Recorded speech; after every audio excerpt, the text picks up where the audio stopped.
En bourse, c'est la même chose. Si vous voulez lisser le risque, vous optez pour le long terme. La louer, qu'est-ce que cela rapporte? 3-4% plus le gain en capital, 3%, 7%, mais si vous perdez déjà sur ces 3-4%, environ 50% sont perdus en impôts, en entretien, réparation et que sais-je encore. Ouah, oui, c'est vrai.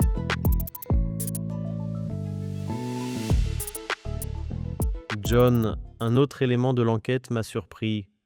De nombreuses personnes ne pensent plus qu'il soit possible d'acheter une maison dans le futur.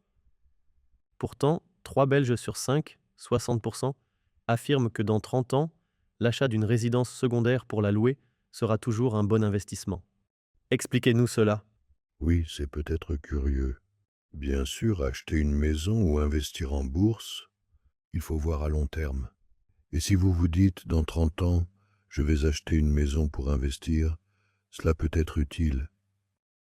Mais il ne faut pas oublier qu'aujourd'hui, le coût d'entrée pour l'achat d'une maison à louer est d'environ 15%, 12% d'enregistrement ou 12,5%, en fonction de la région dans laquelle vous vivez, auxquels s'ajoutent des frais de notaire d'environ 15% qui doivent être récupérés.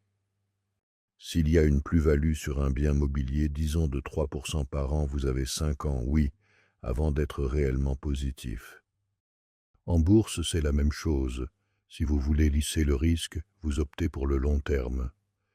Et ces petits indépendants, ce boulanger, ce boucher qui investissent aujourd'hui dans un bien mobilier, et si nous regardons à nouveau, oui, ce que l'on fait dans la déclaration du gouvernement, oui, puis ils veulent encore commencer à supprimer progressivement certaines mesures fiscales, c'est-à-dire que les intérêts ne seront plus déductibles. En d'autres mots, ce modeste investisseur sera effectivement exclu du marché, car sa part est insignifiante.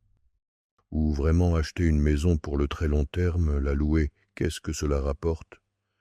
3-4% plus le gain en capital, 3%, 7%, mais si vous perdez déjà sur ces 3-4%, environ 50% sont perdus en impôts, en entretien, réparation et que sais-je encore. Ouah, oui, c'est vrai. C'est tombé, John. C'est tombé une seconde.